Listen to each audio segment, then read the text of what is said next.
नमस्कार दोस्तों, जैसे कि हमने पहले भाग में देखा था कि पांडव अज्ञातवास के समय कौरवों से छिपकर बर्बरी की गुफा में छिप जाते हैं। तो यह सब दुर्योधन का एक सैनिक गुप्तचर देख लेता है और यह सब बात वह दुर्योधन को जाकर बता देता है। उसके बाद दुर्योधन अपनी कुछ सेना और कर्ण के साथ गुफा की ओर बढ़ते हैं।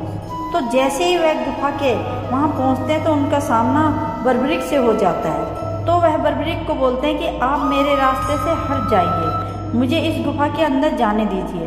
तो बर्बरीक उनको अंदर जाने से मना कर देता है। तो फिर कर्ण और बर्बरीक का एक दूसरे से आमना सामना हो जाता है। तो दोस्तों, अब इसके बाद की आगे की कहानी जानते हैं। तो कर्ण बर्बरीक की ओर धनुष की प्रतीक्षा खींचते हैं और छोड़ देते हैं, और वहाँ इतनी तेजी से हवा चलती है जिससे वहाँ पर खड़े सारे सैनिकों में हाहाकार मच जाता है। लेकिन कर्ण के उस अस्त्र का प्रभाव बर्बरीक पर तनिक भर भी नहीं होता, और उसके बाद बर्बरीक भी अपने धनुष की प्रत्यंचा को खींचते हैं और छोड़ते हैं। तो उससे दुर्योधन घायल होकर नीचे गिर जाते हैं। यह देखकर बर्बरीक और कहते हैं, आप ठीक तो हैं ताश्री।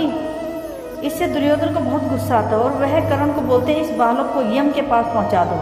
तब कर्ण बर्बरीक पर वरुणास्त्र चला देते हैं। बदले में बर्बरीक भी अग्नि अस्त्र चला देते हैं और दोनों के अस्त्र टकराकर नष्ट हो जाते हैं। ऐसे ही दोनों में घमासान युद्ध चलता रहता है। दोनों ही वीर एक दूसरे पर भयानक दिव्य अस्त्रों का प्रयोग करते हैं, लेकिन दोनों में से कोई भी परास्त नहीं होता। तब बर्बरीक अपने दिव्य अस्त्रों का आह्वान देते हैं और बोलते हैं, इस अस्त्र को कोई भी नहीं रोक सकता।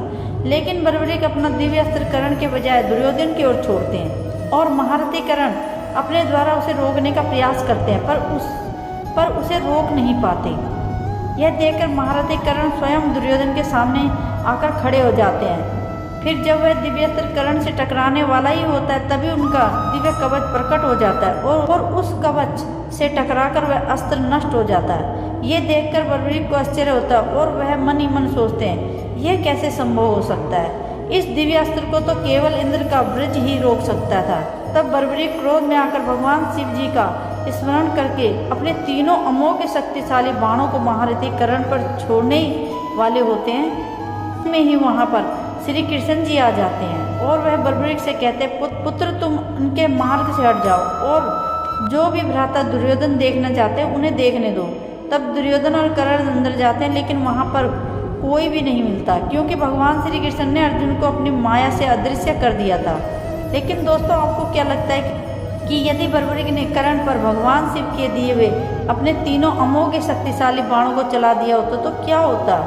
क्या कर्ण का कवच टूट जाता या फिर नहीं? तो आइए अब जानते हैं कि आखिर कैसे बर्बरीक ने श्री कृष्ण के हाथों में शीश का दान देकर कैसे बर्बरीक बन गए भगवान खाटू श्याम।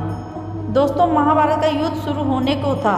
देश भर के योद्धा या तो कौरवों के साथ थे या फिर पांडवों के साथ।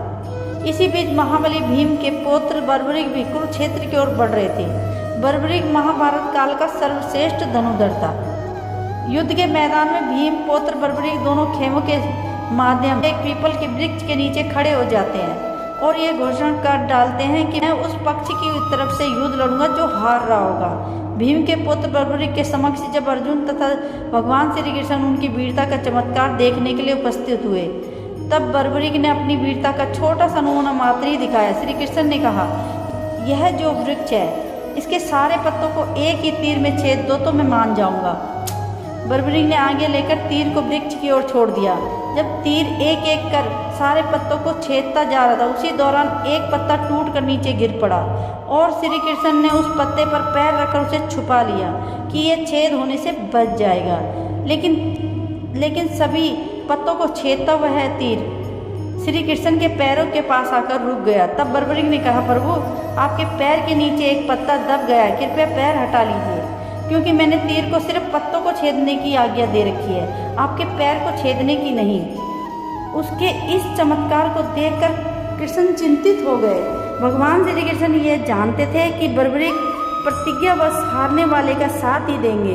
यदि कौरव हारते हुए नजर आए तो फिर पांडवों के लिए संकट खड़ा हो जाएगा, और यदि जब पांडव बर्बरीक के सामने हारते नजर आए तो फिर वह पांडवों का साथ देगा।